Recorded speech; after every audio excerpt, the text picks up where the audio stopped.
Je m'appelle Edison, j'ai 27 ans aujourd'hui. Ou du moins, cela devait être ma célébration jusqu'à ce que mes parents annulent à la dernière minute pour assister au rendez-vous impromptu de ma sœur. Ils l'ont toujours choisi plutôt que moi, mais cette fois, je me suis choisi.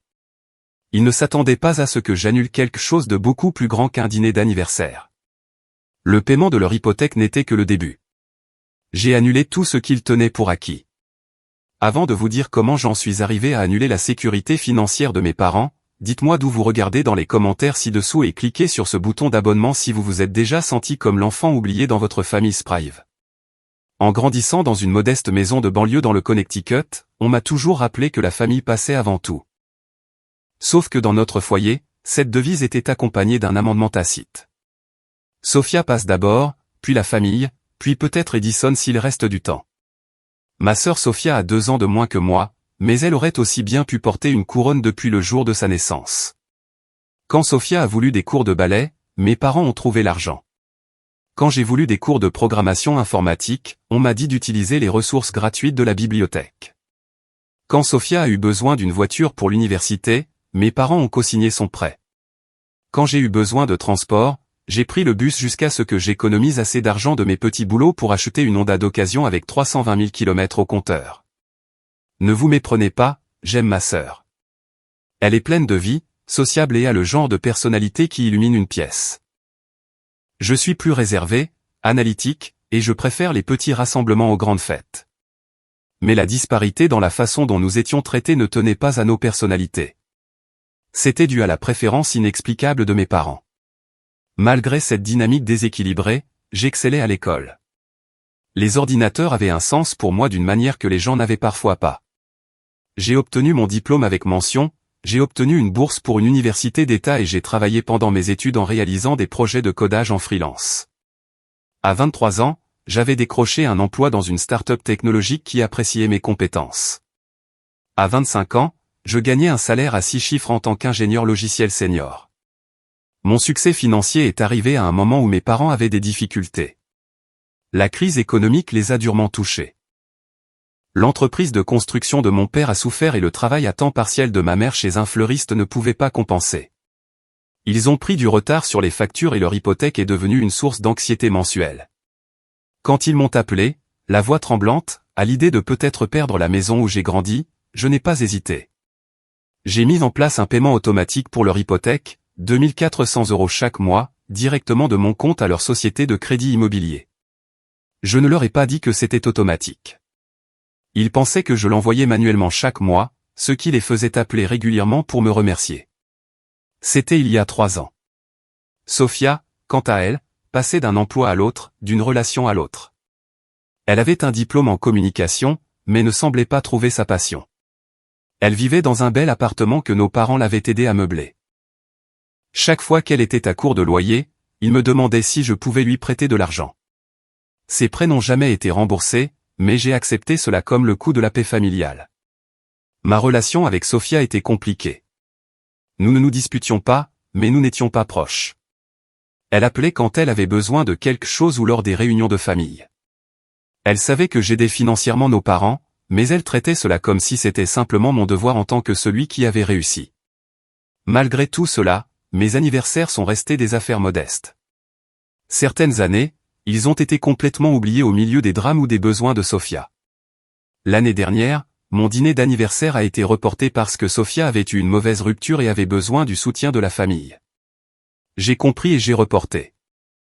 Ce dîner a finalement été annulé aussi, quand Sophia a eu des billets pour un concert et que papa et maman voulaient l'y conduire. Cette année devait être différente. J'ai eu 27 ans un samedi. Pas de conflit de travail, pas d'excuses. J'ai réservé une table au Riverside, un restaurant chic avec vue sur l'eau, 3 mois à l'avance. J'ai invité mes parents, Sophia, mon meilleur ami Marco et quelques collègues proches. Tout le monde a confirmé que j'allais enfin fêter ça correctement. Pas de manière extravagante, mais avec dignité et avec les personnes qui comptaient pour moi. J'ai même engagé un petit trio de jazz pour jouer pendant notre dîner. Sachant que mon père adorait le jazz, j'ai commandé un gâteau personnalisé qui recréait mon préféré d'enfance, chocolat avec un fourrage à la framboise et un glaçage à la crème au beurre. J'avais fait des folies pour un nouveau costume, bleu marine avec de fines rayures. Pour une fois, je voulais me sentir spécial. Maman et papa semblaient vraiment excités. On ne manquerait ça pour rien au monde, Eddie, avait dit maman. Papa avait ajouté 27 ans. Mon garçon est devenu un homme. Nous serons là, c'est sûr. Leur enthousiasme a alimenté mon optimisme. Peut-être que les choses étaient en train de changer. Peut-être qu'ils me voyaient enfin comme quelqu'un qui méritait aussi d'être célébré. Je me suis permis d'espérer que cet anniversaire marquerait un nouveau chapitre dans notre dynamique familiale. J'ai passé des semaines à planifier chaque détail, en m'assurant que tout le monde serait à l'aise et s'amuserait. J'ai recherché des vins qui complimenteraient le menu. J'ai préparé des sujets de conversation qui incluraient tout le monde. J'ai même créé un petit diaporama de photos de famille à afficher pendant le dessert, avec des moments où nous étions tous heureux ensemble. À l'approche du jour J, je ressentais un mélange d'excitation et de nervosité. Une partie de moi s'attendait toujours à ce que quelque chose tourne mal, mais j'ai repoussé ces pensées. Cette année serait différente. Cette année, je compterais. La veille de mon anniversaire, j'ai quitté le travail plus tôt pour récupérer le costume chez le tailleur. Les retouches étaient parfaites. Le costume m'allait comme s'il avait été fait pour moi. Je suis allé chez le coiffeur, j'ai acheté une nouvelle cravate et j'ai même fait des folies pour un parfum cher. Tout se mettait en place. De retour à mon appartement, j'ai vérifié les détails de ma réservation une dernière fois et j'ai passé en revue le nombre final de convives avec le restaurant. Le trio de jazz a confirmé qu'ils avaient toutes les chansons que j'avais demandées. La pâtisserie a envoyé une photo du gâteau fini, et il avait l'air encore mieux que ce que j'avais imaginé. Pour la première fois depuis des années, j'étais vraiment excité par mon anniversaire.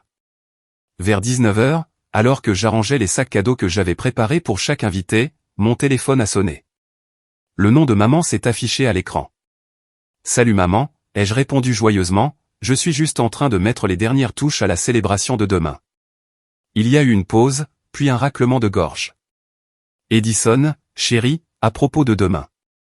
Quelque chose dans son ton a fait chuter mon estomac. J'avais déjà entendu ce prélude. Qu'y a-t-il à propos de demain, ai-je demandé, sachant déjà ce qui allait arriver. Eh bien, quelque chose est arrivé avec Sophia. Elle a un rendez-vous demain soir avec Trevor Hampton. Tu sais, de la famille Hampton qui possède ses concessionnaires automobiles. Cela pourrait être vraiment important pour son avenir. Trevor Hampton. Je connaissais le nom de la famille grâce aux publicités locales. Ils étaient riches, des gens influents dans notre ville. Le genre de connexion que Sophia apprécierait. Maman, dis-je lentement. Demain, c'est mon dîner d'anniversaire. Nous avons prévu ça depuis des mois. Je sais, chérie. Et nous nous sentons très mal, mais cette opportunité pour Sophia est juste apparue aujourd'hui. Trevor l'a appelé à l'improviste. Il n'est en ville que pour le week-end. Donc Sophia annule mon dîner d'anniversaire pour un rendez-vous de dernière minute, ai-je précisé, la voix tendue. Eh bien, pas seulement Sophia. Ton père et moi devons y être aussi. Les parents de Trevor nous ont tous invités à les rejoindre à la maison pour le dîner. C'est important que nous fassions une bonne impression. Tu comprends, n'est-ce pas? Cela pourrait être un véritable tournant pour ta sœur. La maison, le restaurant le plus cher de la ville. L'ironie ne m'a pas échappé qu'ils annulaient mon dîner soigneusement planifié au Riverside pour assister à un repas plus extravagant ailleurs. Et mon anniversaire, maman? La réservation, le trio de jazz, le gâteau personnalisé. Tout est payé et confirmé. Oh, Edison, soupira-t-elle comme si j'étais déraisonnable. Tu peux fêter ton anniversaire n'importe quand. Tu as 27 ans, pas 7. Cette histoire avec Trevor pourrait affecter tout l'avenir de Sophia. Il lui plaît vraiment et sa famille est très bien connectée. La piqûre familière d'être secondaire m'a transpercé. Mon anniversaire pouvait être reporté, mais le rendez-vous impromptu de Sophia avec un type riche était inamovible. As-tu considéré que cela pourrait être important pour moi, ai-je demandé, luttant pour garder ma voix stable. Bien sûr que c'est important, chérie. Et nous te le rattraperons le week-end prochain. Je te promets que nous ferons quelque chose d'encore plus agréable le week-end prochain. Toujours repoussé à une autre fois, un autre jour qui était plus pratique pour tout le monde. J'avais déjà entendu cette promesse. Edison, es-tu toujours là? Oui, ai-je répondu sèchement. Ne sois pas contrarié, chérie. Sophia a vraiment besoin de cette opportunité, et tu es toujours si compréhensif. C'est ce que nous aimons chez toi. Tu es notre rock. Leur rock. Leur soutien financier. Leur fils fiable qui comprendrait toujours quand il était mis de côté pour Sophia. D'accord, dis-je enfin. Passez une bonne soirée demain. Merci de comprendre, Edison. C'est pour ça que tu es si spécial. Nous t'appellerons demain. D'accord. Je t'aime. L'appel s'est terminé, et je suis resté dans mon appartement silencieux, entouré des sacs cadeaux que j'avais préparés. Un pour maman, un délicat bracelet en argent avec sa pierre de naissance. Un pour papa, des disques de jazz vintage que j'avais chassés pendant des mois. Un pour Sophia, un journal en cuir personnalisé avec son nom gravé en or. J'ai appelé le restaurant pour réduire la réservation de 6 à 2 personnes. Marco viendrait quand même. Il connaissait mon histoire familiale et comprendrait. J'ai appelé la pâtisserie pour voir s'il pouvait réduire la taille du gâteau, mais il était trop tard. J'ai appelé le trio de jazz et leur ai payé leur cachet complet malgré le changement de programme. En faisant ces ajustements, j'ai senti quelque chose changer en moi.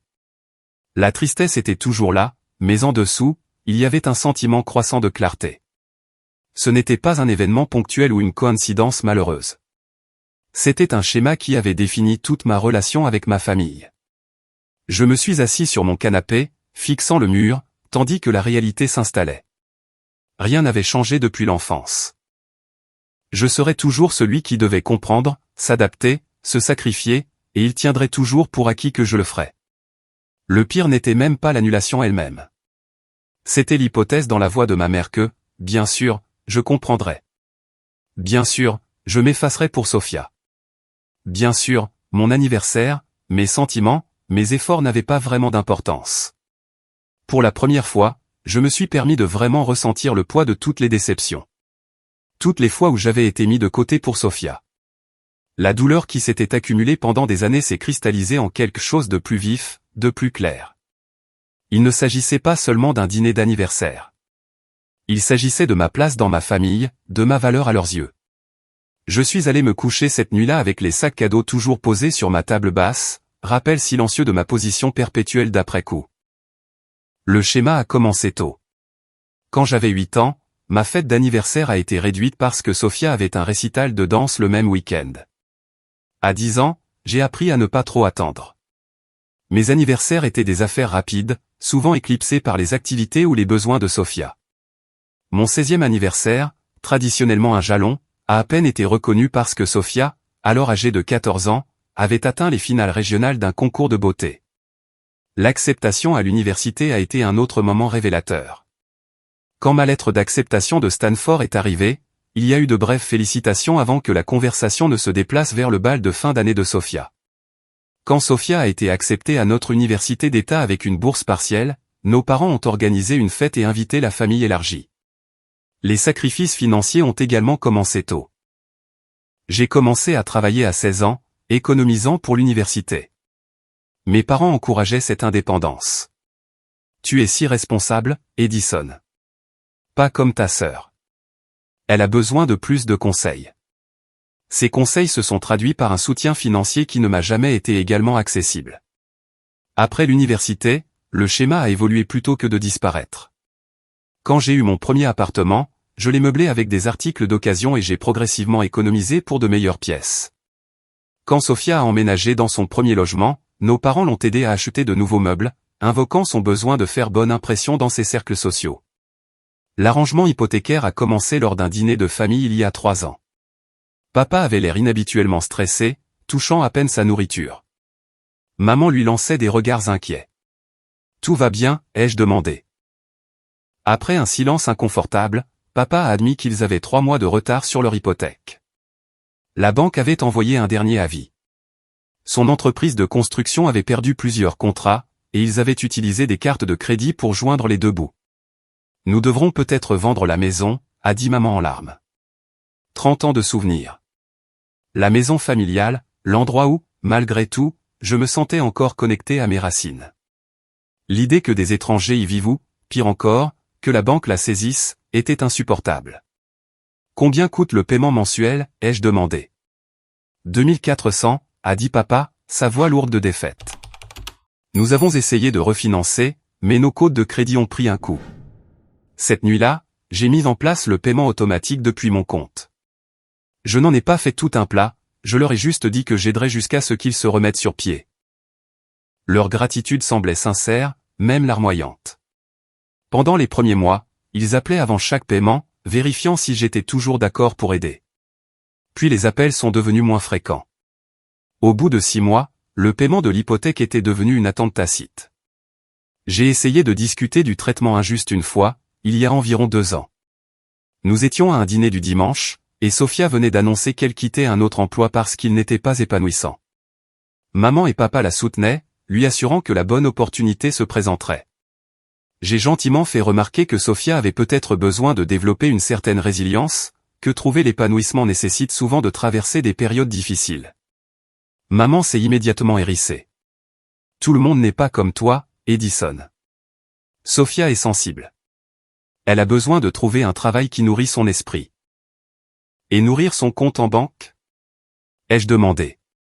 Où son sens des responsabilités? Papa est intervenu. Ta sœur cherche sa voie. Nous devons la soutenir dans son parcours. Et mon parcours? Ai-je demandé. Est-ce qu'il bénéficie d'un soutien égal? La table est tombée silencieuse. Puis maman a tendu la main et m'a tapoté la main. Tu es différent, Edison. Tu as toujours été indépendant, tu as toujours connu ton chemin. Sophia a besoin de plus de conseils. Différent. Indépendant. Les mots de code pour « nous n'avons pas besoin de nous inquiéter pour toi » ou « nous n'avons pas besoin de te prioriser ». J'ai essayé la thérapie après ce dîner. Ma thérapeute, le docteur Rebecca Cohen, m'a aidé à comprendre que je n'étais pas fou de me sentir blessé. Elle a utilisé des termes comme « bouc émissaire familial » et « syndrome de l'enfant en or ». Elle a suggéré de fixer des limites, un concept qui m'était étranger en ce qui concerne la famille.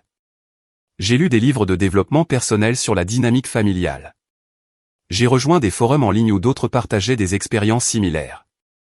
J'ai appris que ma situation était étonnamment courante, que de nombreuses familles créent inconsciemment ces dynamiques déséquilibrées. Mais la connaissance n'a pas soulagé la douleur.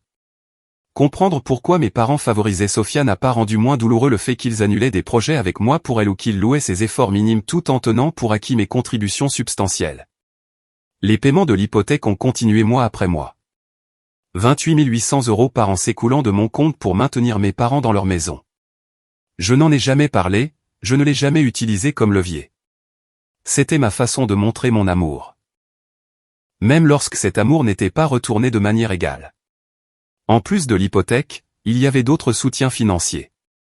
Quand papa a eu besoin d'un nouveau camion de travail, j'ai co-signé le prêt. Quand maman a voulu démarrer une petite entreprise de jardinage, j'ai fourni les fonds de démarrage. Quand leur toit a fui, j'ai payé les réparations. Pendant ce temps, les urgences financières de Sophia continuaient. Une réparation de voiture inattendue, un dépôt de garantie pour un nouvel appartement après une dispute avec une colocataire, une garde-robe professionnelle pour un emploi qu'elle a gardé pendant 3 mois. Chaque fois, mes parents appelaient pour expliquer pourquoi Sophia avait besoin d'aide, comment ce serait la chose qui la remettrait enfin sur les rails. Et chaque fois, je transférais l'argent, me disant que j'aidais ma famille. Mais dans des moments plus calmes, je me demandais si je ne faisais pas que permettre un système dysfonctionnel, un système qui ne changerait jamais tant que je continuerais à le soutenir.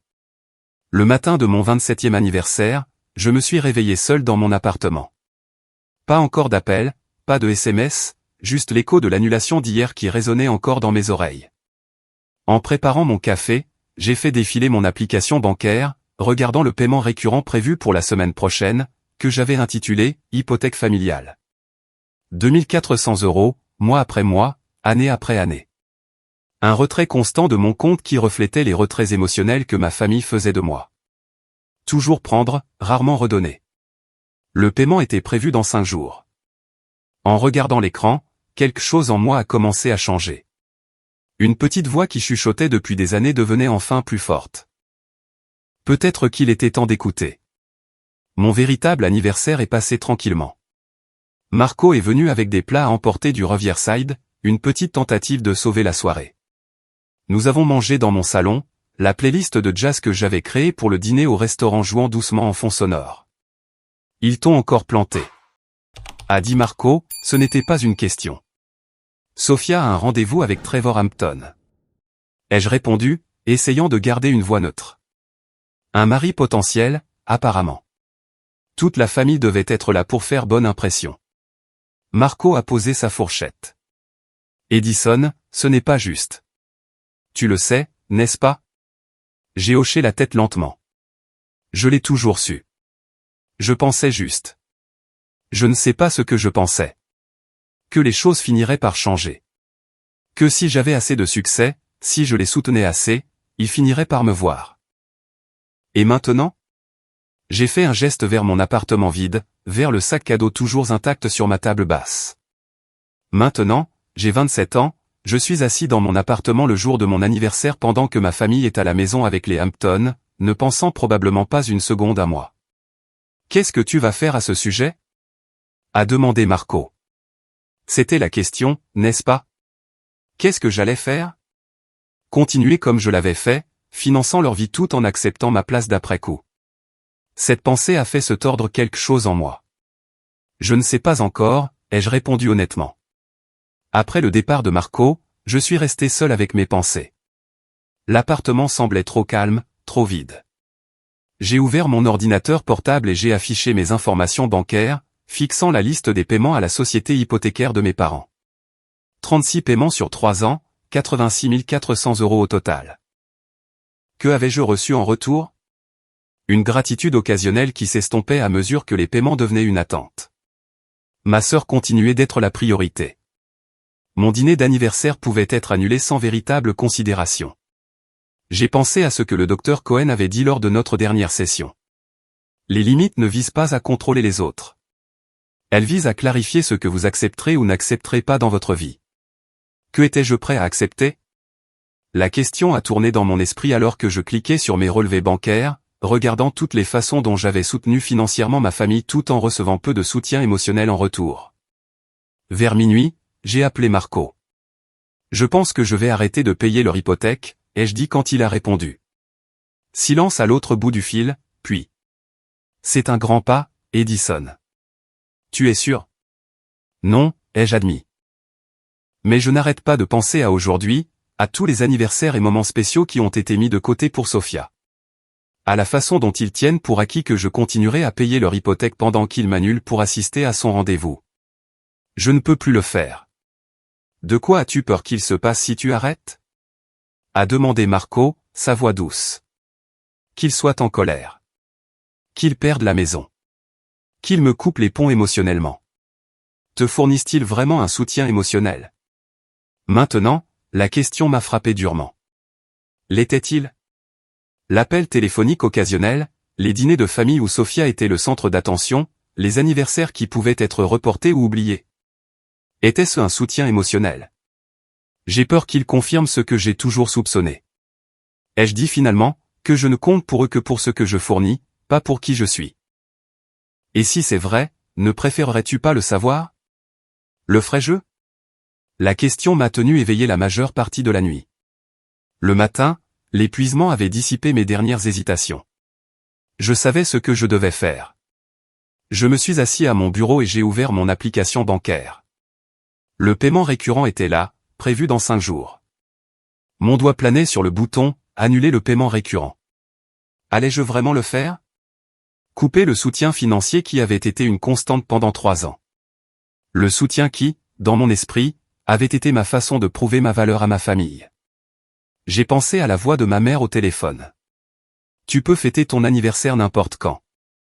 Le rejet désinvolte de quelque chose d'important pour moi. L'hypothèse que je comprendrais, m'adapterais, m'effacerait pour Sophia. Toujours pour Sophia. Avant de pouvoir me remettre en question, j'ai appuyé sur le bouton. Une boîte de dialogue de confirmation est apparue. Êtes-vous sûr de vouloir annuler ce paiement récurrent? J'ai cliqué sur oui. Et voilà, c'était fait. La bouée de sauvetage que j'avais fournie à mes parents était coupée. Le paiement de l'hypothèque ne passerait pas la semaine prochaine. Une vague d'anxiété m'a immédiatement envahi. Que avais-je fait? Devais-je l'annuler? Remettre en place le paiement. J'ai pris une profonde inspiration et j'ai fermé l'ordinateur portable. Non. C'était nécessaire. C'était une limite que je devais fixer. Pour une fois, je devais prioriser mon propre bien-être émotionnel par rapport au confort financier de ma famille. J'ai passé le reste de la journée dans un état d'anticipation nerveuse. Une partie de moi s'attendait à un appel immédiat de mes parents, comme s'ils allaient sentir ce que j'avais fait. Mais aucun appel n'est venu. Ils n'ont même pas envoyé de SMS pour me souhaiter un joyeux anniversaire. Le soir, mon anxiété a commencé à se transformer en autre chose, la résolution. Je n'avais pas seulement annulé un paiement. J'avais fait le premier pas pour changer une dynamique familiale profondément enracinée. J'ai envoyé un SMS à Marco. Je l'ai fait. Annuler le paiement de l'hypothèque. Sa réponse est arrivée rapidement. Fier de toi, Ce ne sera pas facile, mais c'est la bonne décision. Je suis là. Quoi qu'il arrive. Cette nuit-là, j'ai mieux dormi que depuis des mois, peut-être des années. Le poids des attentes, d'être toujours le responsable, le pourvoyeur, s'était légèrement allégé. Pour la première fois depuis longtemps, j'avais l'impression d'avoir pris le contrôle de ma propre histoire. La banque informerait mes parents de l'échec du paiement. Il y aurait des conséquences, des conversations, probablement des conflits. Mais pour l'instant, j'avais fait quelque chose pour moi-même. J'avais dit, dans le seul langage que ma famille semblait comprendre, que je comptais aussi. 5 jours se sont écoulés sans contact de ma famille. Pas de vœux d'anniversaire en retard, pas de mention de la façon dont le dîner avec les Hampton s'était déroulé, juste le silence, comme si j'avais cessé d'exister une fois que je n'étais plus nécessaire pour quoi que ce soit. Le 6e jour, mon téléphone a explosé de notifications. 3 appels manqués de maman, 2 de papa, et un SMS de Sophia. Qu'est-ce que tu fous, Edison? Appelle maman et papa maintenant. Je savais ce qui s'était passé. Le paiement de l'hypothèque n'avait pas été traité. La banque les avait informés. Le moment de vérité était arrivé. J'ai attendu 1 heure avant de rappeler, utilisant ce temps pour me recentrer. Quand j'ai finalement composé le numéro, maman a répondu dès la première sonnerie. Edison, Dieu merci. Il y a eu une erreur avec le paiement de l'hypothèque. La banque dit que ça n'est pas passé. Peux-tu régler ça tout de suite?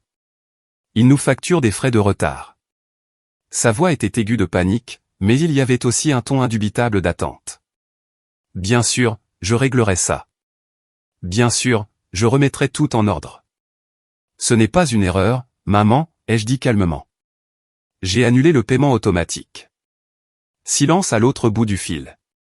Puis, tu as fait quoi? Pourquoi ferais-tu ça?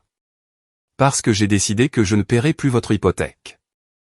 Edison, ce n'est pas drôle. Nous comptons sur cet argent. Tu sais que nous ne pouvons pas faire le paiement seul en ce moment. Je sais. Ai-je dit, c'est l'arrangement depuis 3 ans. Je paie votre hypothèque et en retour, je suis traité comme un après-coup dans la famille. De quoi parles-tu? Est-ce à propos de ton dîner d'anniversaire? Nous avons expliqué pourquoi nous devions reporter. Sophia avait ce rendez-vous important. Ce n'est pas seulement à propos du dîner, maman. C'est à propos d'années à être mis de côté pour Sophia. C'est à propos de mon anniversaire annulé sans une seconde pensée pendant que vous alliez tous à la maison avec les Hampton. Alors c'est ça, une sorte de vengeance? Tu nous punis parce que tu es jaloux de ta sœur. Sa réponse m'a piqué, mais je suis resté ferme. Ce n'est pas de la vengeance ou de la jalousie. C'est moi qui fixe une limite. Je ne vais pas continuer à soutenir financièrement une famille qui ne me soutient pas émotionnellement. Je n'arrive pas à croire ce que j'entends après tout ce que nous avons fait pour toi. Qu'est-ce que vous avez fait pour moi exactement, maman? Ces 3 dernières années, quel soutien m'avez-vous apporté qui se compare aux 86 400 € que j'ai payés pour votre hypothèque?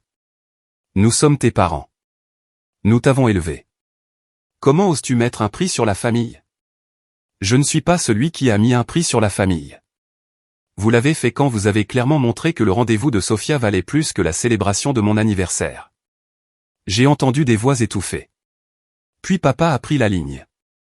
Edison, qu'est-ce qui se passe? Ta mère est contrariée.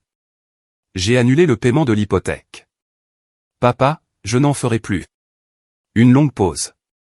Fils, si tu es contrarié pour ton anniversaire, nous pouvons en parler. Mais cette situation de l'hypothèque est sérieuse. Nous pourrions perdre la maison. Je comprends ça. Je le comprends depuis 3 ans, c'est pourquoi je la paie. Mais je ne peux plus le faire. Pas quand il est si clair où je me situe dans cette famille. Qu'est-ce que ça veut dire où tu te situes? Tu es notre fils. Nous t'aimons. Vraiment, papa? Parce que de là où je suis, il semble que je ne sois apprécié que pour ce que je fournis, pas pour qui je suis. Une autre voix en arrière-plan. Sophia, laisse-moi lui parler. Disait-elle. Puis Sophia était au téléphone, sa voix vive. Edison, qu'est-ce qui ne va pas chez toi? Maman et papa paniquent à cause de l'hypothèque. Tu dois régler ça.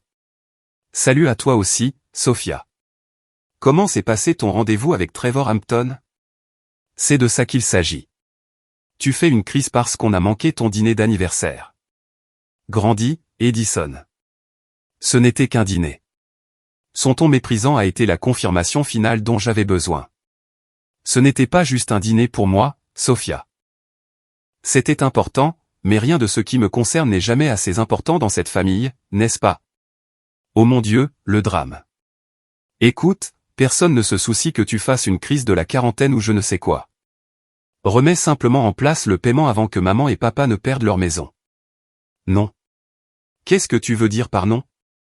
Je veux dire non, Sophia, je ne remets pas en place le paiement.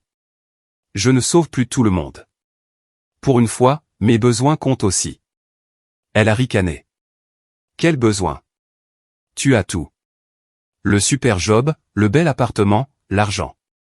De quoi pourrais-tu avoir besoin de plus? Le respect. Ai-je dit simplement, la reconnaissance. La courtoisie de base de ne pas voir mon anniversaire annulé pour ton rendez-vous. Incroyable. Tu vas vraiment laisser maman et papa perdre leur maison parce que tes sentiments sont blessés. Qui fait ça? Quelqu'un qui se défend enfin. J'ai entendu des bruits. Maman. Maman était de retour au téléphone, sa voix larmoyante. Edison, s'il te plaît. Nous ne pouvons pas perdre cette maison. Tous nos souvenirs sont ici. Ton enfance, l'enfance de Sophia. S'il te plaît, ne fais pas ça. Le chantage affectif, la manipulation émotionnelle. Tout était si familier. Et pour la première fois, je pouvais le voir clairement pour ce que c'était. Je suis désolé, maman. J'ai pris ma décision. Vous devrez trouver un autre moyen de payer l'hypothèque. Nous n'avons pas d'autre moyen. Tu le sais. Alors il est peut-être temps de vendre la maison et de trouver quelque chose de plus abordable. Comment peux-tu être si cruel? Sanglota-t-elle. Après tout ce que nous avons fait pour toi. Et voilà encore. Le vague, tout, qu'il prétendait avoir fait pour moi, sans détail. Parce qu'il n'y en avait aucun, pas ces dernières années en tout cas. Je dois y aller. Maman, j'ai une réunion. Edison, n'ose pas raccrocher ce téléphone. Nous devons régler ça maintenant. Il n'y a rien à régler. Ai-je dit. Ma décision est finale. Je vous suggère d'appeler la banque et de voir quelles options vous avez. J'ai mis fin à l'appel et j'ai éteint mon téléphone. Mes mains tremblaient, mais il y avait aussi un étrange sentiment de calme qui m'envahissait. Je l'avais fait. J'avais tenu bon. Le lendemain, j'ai rallumé mon téléphone pour trouver d'autres appels manqués, des SMS en colère et même un email de papa avec pour objet « Réunion de famille urgente ». L'email était bref. Edison, nous devons parler de cette situation de l'hypothèque en famille. Ta mère et moi organisons un dîner demain à 18h. Sois là. Ce n'était pas une demande. C'était un ordre. L'ancien Edison aurait obtempéré immédiatement, désireux d'arranger les choses, d'être le fils responsable qu'ils attendaient. Mais je n'étais plus cet Edison. J'ai répondu, je serai là à 18h. Mais je veux être clair. Ma décision concernant l'hypothèque est finale. Je viens pour parler, pas pour être culpabilisé et changer d'avis. Le lendemain soir, je suis arrivé chez mes parents à 18h précise. La maison que j'avais payée, la maison qui contenait les souvenirs d'être toujours le second. Maman a ouvert la porte, son expression un mélange de colère et d'anxiété. Entre, dit-elle sèchement. Nous sommes dans la salle à manger. Papa et Sophia étaient déjà assis à table. Aucune nourriture n'avait été préparée. Ce n'était pas vraiment un dîner. C'était une intervention.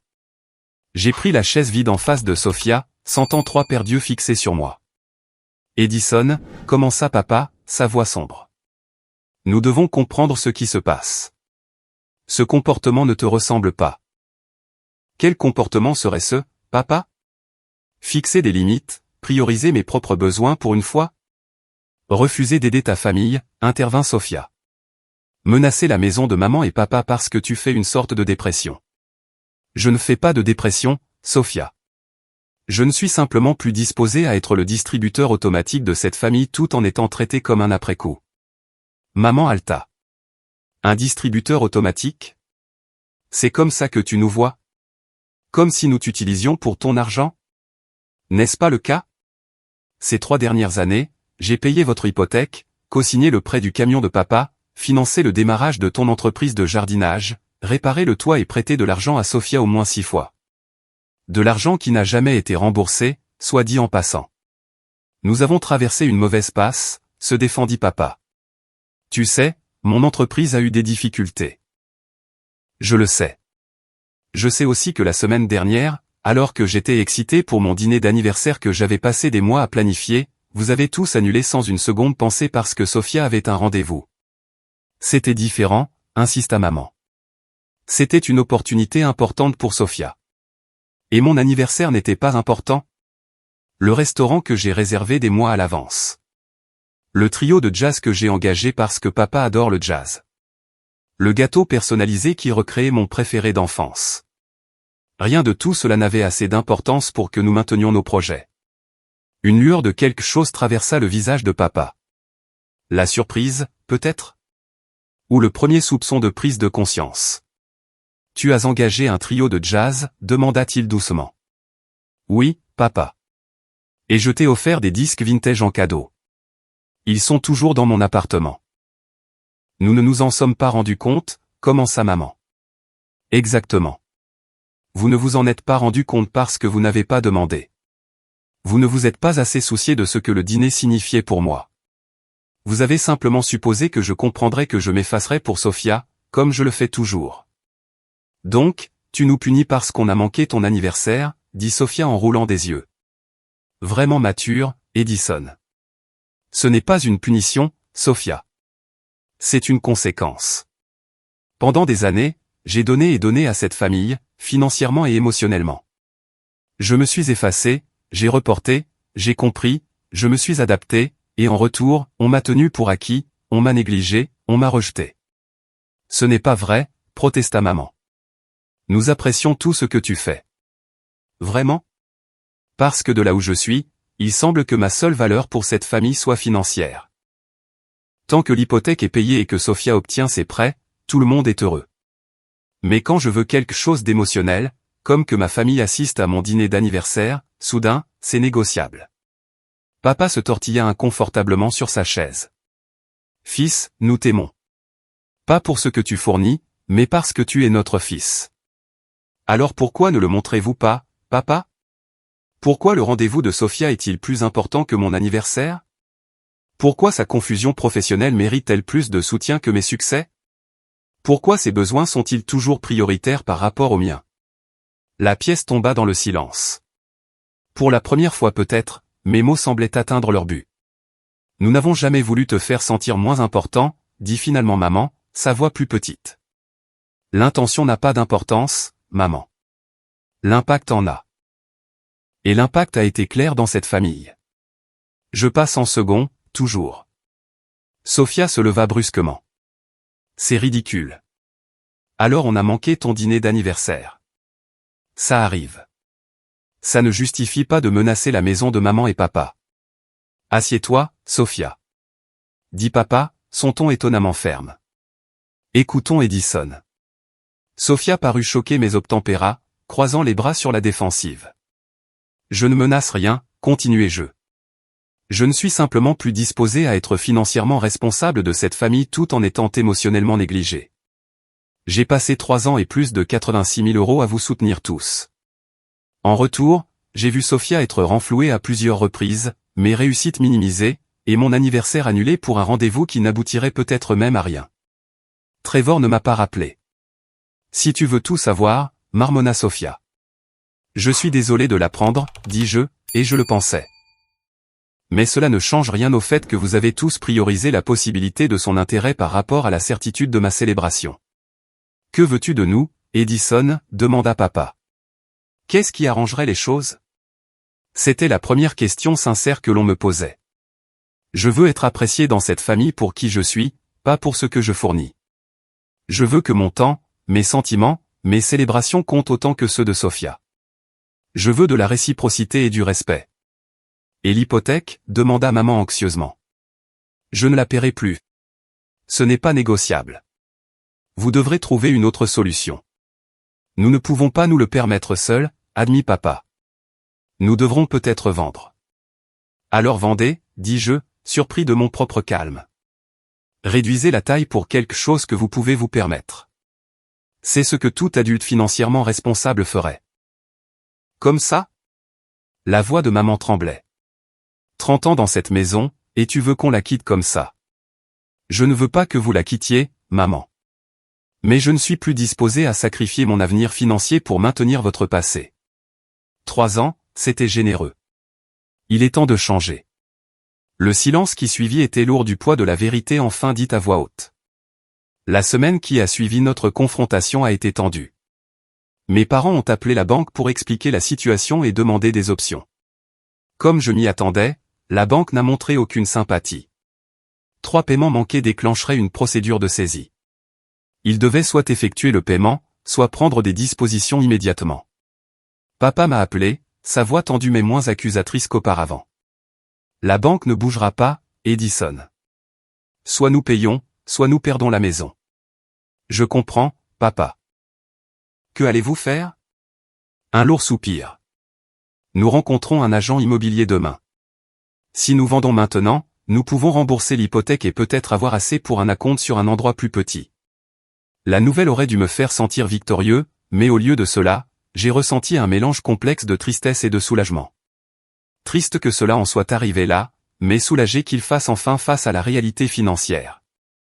Je pense que c'est une sage décision, papa. Ta mère le prend mal. Cette maison, ça a été toute notre vie d'adulte. Je sais. Je suis désolé que ce soit difficile, mais je pense qu'à long terme, vivre selon vos moyens apportera plus de paix que de lutter pour maintenir quelque chose que vous ne pouvez pas vous permettre. Une pause, puis. Quand es-tu devenu si sage? J'ai eu beaucoup de temps pour réfléchir à ces choses, papa. À ce qui est durable et ce qui ne l'est pas. Pas seulement financièrement, mais aussi émotionnellement. Une autre pause. J'ai réfléchi à ce que tu as dit, sur le fait de toujours mettre Sophia en premier. Je ne l'ai jamais vu de cette façon, mais avec le recul, il y a peut-être une part de vérité là-dedans. C'était la chose la plus proche d'une reconnaissance que j'ai jamais reçue de sa part. Merci, papa. Ça me fait beaucoup de bien d'entendre ça. La conversation s'est terminée à l'amiable, un petit pas vers la guérison. Sophia acceptait moins bien la nouvelle réalité. Elle m'a envoyé un texto quelques jours plus tard. Contente maintenant? Maman pleure depuis des jours à l'idée de perdre la maison. J'ai répondu, je ne suis heureux de la douleur de personne, mais je pense que ce changement est nécessaire pour tout le monde. Facile à dire pour toi depuis ton appartement de luxe que nous t'avons aidé à obtenir. C'était une nouvelle pour moi. Qu'est-ce que tu veux dire par vous m'avez aidé à obtenir mon appartement? Maman et papa ont co-signé ton premier bail. Tu te souviens quand tu débutais? Elle faisait référence à un bail de 6 mois sur un studio il y a 7 ans, juste après avoir obtenu mon diplôme universitaire. Ils avaient co-signé parce que je n'avais pas encore de crédit établi, bien que j'aie les revenus pour couvrir le loyer. C'était il y a 7 ans, Sophia. Et ils n'ont rien payé. Ils ont juste co-signé. Je suis financièrement indépendant depuis que j'ai 18 ans. Peu importe, le fait est que la famille est censée s'entraider. Tu es égoïste. J'ai aidé pendant 3 ans, Sophia. 86 400 € rien que pour les paiements de l'hypothèque, sans compter tout l'autre soutien financier. Que as-tu contribué? Elle n'a pas répondu pendant des heures. Quand elle l'a finalement fait, son ton avait changé. Je ne savais pas que c'était autant d'argent. La plupart des gens ne dépensent pas autant pour leur famille. Je l'ai fait parce que je tiens à vous, mais l'attention doit aller dans les deux sens. Une autre longue pause avant sa réponse. Je suis désolé pour ton anniversaire. Je ne savais pas que tu avais engagé un trio de jazz et tout ça. Ce n'était pas une reconnaissance complète du schéma, mais c'était quelque chose. Merci de le dire. Est-ce que maman et papa vont vraiment devoir vendre la maison? Oui, à moins qu'ils ne trouvent un autre moyen de payer l'hypothèque. L'entreprise de papa ne rapporte pas assez et l'entreprise de jardinage de maman est encore nouvelle. Et si? Et si j'aidais? Je pourrais revenir vivre chez eux et payer un loyer. La suggestion m'a surpris. Sophia avait été catégorique sur son indépendance, sur le fait d'avoir son propre espace. C'est entre toi et eux, Sophia, mais ça aiderait probablement. Une semaine plus tard, maman a appelé avec des nouvelles. Nous avons trouvé une maison de ville à environ 20 minutes d'ici. C'est plus petit, mais c'est sympa. Et avec la valeur nette de cette maison, nous pouvons l'acheter directement. Pas d'hypothèque. Ça a l'air parfait, maman. La liberté financière sera un bon changement. Sophia emménage aussi temporairement avec nous. Elle va payer un loyer pour aider avec les charges et les impôts fonciers. Je pense que c'est génial. Vraiment? Une hésitation? Puis. Nous aimerions que tu viennes voir le nouvel endroit avec nous avant que nous ne fassions une offre. Ton opinion compte pour nous, Edison. Ces mots, ton opinion compte, m'ont profondément touché. Je serais heureux de le faire, maman. La maison de ville était en effet plus petite que leur maison actuelle, mais elle était bien entretenue et dans une communauté agréable. 2 chambres au lieu de 4, un jardin modeste au lieu de leur demi-acre actuel. Mais c'était dans leurs moyens, quelque chose qu'ils pouvaient se permettre sans difficulté. Alors que nous visitions l'espace, maman a passé son bras sous le mien, quelque chose qu'elle n'avait pas fait depuis des années. Qu'en penses-tu, Edison? Pourrais-tu nous voir ici? Je pense que c'est parfait pour votre prochain chapitre, maman. C'est confortable, mais pas à l'étroit. Gérable, mais toujours confortable. Papa a hoché la tête en signe d'accord. Plus d'hypothèque. Plus de stress chaque mois pour faire les paiements. Il y a quelque chose d'attrayant dans cette simplicité. Ils ont fait une offre ce jour-là, qui a été acceptée. Le calendrier était rapide. 30 jours pour conclure les 2 transactions. Un tourbillon d'emballage, de tri, de réduction. J'ai proposé d'aider au déménagement et, à ma surprise, ils ont accepté. Avec gratitude plutôt qu'avec attente. La dynamique changeait subtilement mais sensiblement pendant le processus de déménagement. Papa et moi avons eu un moment seul en transportant des boîtes jusqu'au camion. Edison, dit-il en posant une boîte lourde et en s'essuyant le front. Je veux que tu saches quelque chose. Je suis fier de toi. Pas seulement pour ton succès, mais pour t'être défendu. Ça n'a pas dû être facile de nous confronter comme ça. Ça ne l'a pas été, ai-je admis. J'étais terrifié. Tu nous as forcés à faire face à de dures vérités sur nos finances, oui, mais aussi sur la façon dont nous t'avons traité par rapport à Sophia. Je ne dis pas que nous avons tout fait de travers, mais nous aurions pu mieux faire pour toi. Ces mots ont été un baume sur des années de blessures. Merci, papa. Ça me fait beaucoup de bien. Ta mère et moi en avons parlé. Nous voulons mieux faire. Être plus conscient de l'équilibre entre toi et ta sœur. Il faudra peut-être du temps pour que les vieilles habitudes changent, mais nous essayons. J'ai hoché la tête, ressentant un optimisme prudent. C'est tout ce que je peux demander. Le jour de leur emménagement dans la maison de ville, j'ai apporté un cadeau de pendaison de crémaillère, un petit tourne-disque de jazz pour le salon, ainsi que les disques vintage que j'avais initialement achetés pour l'anniversaire de papa. Maman a pleuré en l'ouvrant. Oh, Edison, c'est parfait. Alors que papa installait le tourne-disque, Sophia s'est approchée de moi maladroitement. Je t'ai aussi apporté quelque chose, dit-elle en me tendant un petit paquet emballé. À l'intérieur se trouvait une carte d'anniversaire en retard et un chèque cadeau pour Riverside, le restaurant où mon dîner annulé devait avoir lieu. J'ai pensé qu'on pourrait y aller un de ces jours, dit-elle, sans vraiment me regarder dans les yeux.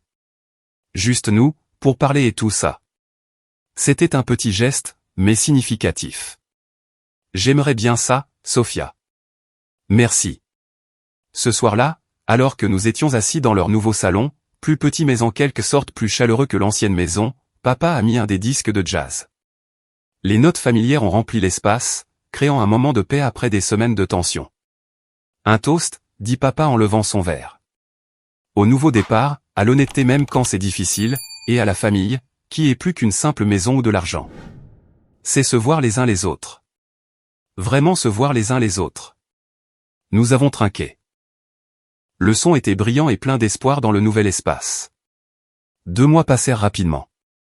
Le printemps céda la place au début de l'été, apportant avec lui un sentiment de renouveau qui semblait correspondre à l'évolution de notre famille. Mes parents s'étaient installés dans leur maison de ville avec une facilité surprenante.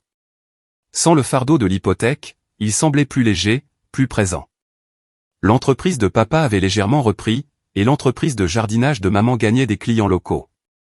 Ils n'étaient pas riches, mais ils s'en sortaient seuls, ce qui semblait leur donner une fierté nouvelle. Sophia avait en effet emménagé avec eux, payant temporairement un loyer comme promis. Cet arrangement avait créé en elle une maturité inattendue. Elle avait trouvé un emploi dans une agence de marketing et s'y tenait, rentrant à la maison avec des histoires de projets et de collègues plutôt que des plaintes sur le fait de ne pas être appréciée. Quant à moi, j'avais continué mes séances de thérapie avec le docteur Cohen, travaillant sur les émotions complexes qui avaient émergé pendant la confrontation et ses suites. La culpabilité s'insinuait encore occasionnellement, mais elle était moins écrasante maintenant, équilibrée par un sentiment croissant d'estime de soi. Le changement le plus significatif est survenu 6 semaines après le déménagement. Mes parents ont appelé et m'ont invité à dîner dans leur maison de ville. Nous voulons fêter ton anniversaire correctement, a dit maman. Nous savons qu'il est tard, mais c'est important pour nous. Quand je suis arrivé, j'ai été surpris de trouver leur petite salle à manger décorée de bannières d'anniversaire de bon goût. Un gâteau au chocolat avec un fourrage à la framboise et un glaçage à la crème au beurre trônait sur le comptoir, presque identique à celui que j'avais commandé pour ma célébration annulée. Nous avons demandé à la pâtisserie de le refaire, a expliqué papa en voyant ma surprise.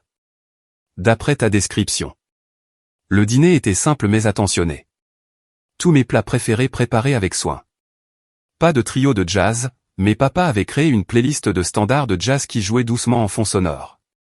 Après le dîner, maman a sorti une petite boîte emballée. Ce n'est pas grand-chose, mais nous voulions que tu aies quelque chose de significatif. À l'intérieur se trouvait une montre vintage qui avait appartenu à mon grand-père. Papa a toujours dit que celle-ci serait à toi un jour, a expliqué maman. Nous avons pensé, pourquoi attendre ? Tu devrais l'avoir maintenant. La montre était magnifique, un classique horloger avec une valeur sentimentale qui dépassait de loin toute valeur monétaire. Je ne sais pas quoi dire, ai-je réussi à dire, vraiment ému. Tu n'as rien besoin de dire, a répondu papa. Sache juste que nous sommes désolés, Edison. Désolés pour les fois où nous t'avons fait sentir moins important, moins apprécié. Tu mérites mieux de notre part. Nous ne pouvons pas changer le passé, a ajouté maman. Mais nous pouvons travailler sur l'avenir, en étant plus attentifs, plus équitables dans la façon dont nous te traitons, toi et Sophia.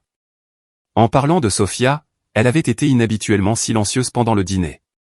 Maintenant, elle a poussé une carte sur la table vers moi. Je t'ai aussi apporté quelque chose. À l'intérieur de la carte se trouvait une note manuscrite. Edison, j'ai beaucoup réfléchi à ce que tu as dit, sur le fait que j'ai été la préférée toutes ces années. Je ne l'avais jamais vu de cette façon avant, mais avec le recul, je vois que tu avais raison. Je suis désolé de t'avoir tenu pour acquis et de ne pas avoir apprécié tout ce que tu as fait. Je travaille à être plus autonome et moins égoïste. Merci pour le rappel à l'ordre, même si c'était difficile à entendre. Amour, Sophia.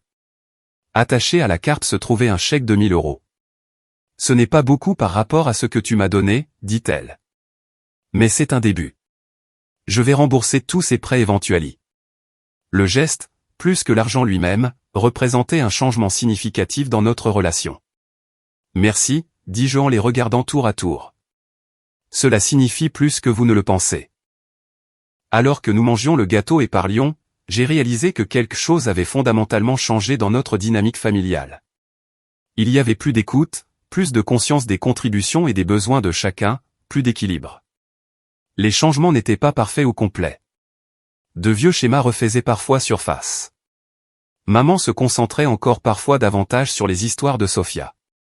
Papa faisait encore parfois des suppositions sur ma volonté d'aider avec des problèmes techniques sans demander d'abord.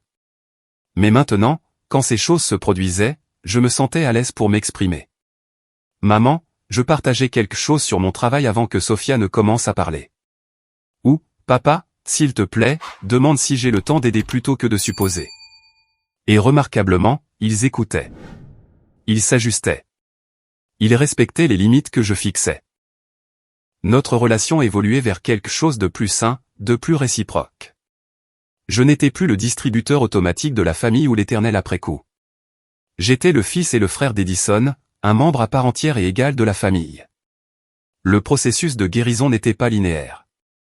Il y a eu des moments gênants, de vieilles blessures qui ont refait surface, des malentendus qui ont dû être éclaircis. Mais à chaque conversation honnête, à chaque reconnaissance des déséquilibres passés, nous avons avancé. J'ai continué à aider ma famille quand je le pouvais, mais maintenant c'était par choix plutôt que par obligation ou par recherche de validation. J'ai aidé papa à créer un site web pour son entreprise de construction. J'ai conseillé maman sur la mise à l'échelle de son entreprise de jardinage. J'ai relu le CV de Sophia quand elle a décidé de postuler pour une promotion. Mais j'ai aussi maintenu mes limites. Quand ils m'ont invité à un événement familial qui entrait en conflit avec des projets que j'avais déjà faits avec des amis, j'ai refusé poliment mais fermement. Je me suis déjà engagé pour autre chose ce jour-là. Peut-être pouvons-nous reporter au week-end suivant. Et ils l'ont fait, sans chantage affectif ni manipulation. Juste une simple acceptation que mon temps et mes engagements comptaient aussi. Le changement le plus profond, cependant, était en moi. Le poids du ressentiment que j'avais porté pendant des années s'était allégé. Je ne ressentais plus le besoin de prouver ma valeur par un soutien financier ou une adaptation constante. J'avais trouvé ma voie et, ce faisant, j'avais découvert un nouveau sentiment de paix. Le docteur Cohen l'appelait « reprendre mon pouvoir personnel », et cela me semblait juste. J'avais pris le contrôle de ma place dans le récit familial, refusant d'accepter le rôle de soutien perpétuel sans soutien réciproque.